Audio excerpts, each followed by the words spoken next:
Estamos na Avenida Brasil com o programa Vídeo Moto fazendo enquete sobre os motociclistas. O que eles estão achando sobre o trânsito de Maringá? O que você está achando sobre o trânsito para os motociclistas de Maringá? No momento eu estou achando que tá bom, viu? Eu não tenho o que reclamar. Eu estou achando que tá faltando mais responsabilidade do ser humano, viu? Tá tenso. E olha que os motoqueiros também são bem folgados, são bastante folgados. Bem complicado, né? Tá complicado? Você acha que deveria mudar alguma coisa?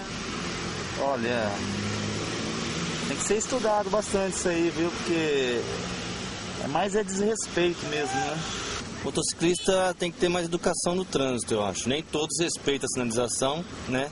E andar mais devagar, ser mais prudente. E você acha que tem que mudar alguma coisa ou tá tudo ok? Não, mudar não. Eu acho que tem que ser conscientização dos motoqueiros mesmo. Andar mais devagar porque daí vai evitar muito acidente, né? Tá meio complicado. Bastante trânsito, viu? Muito movimento.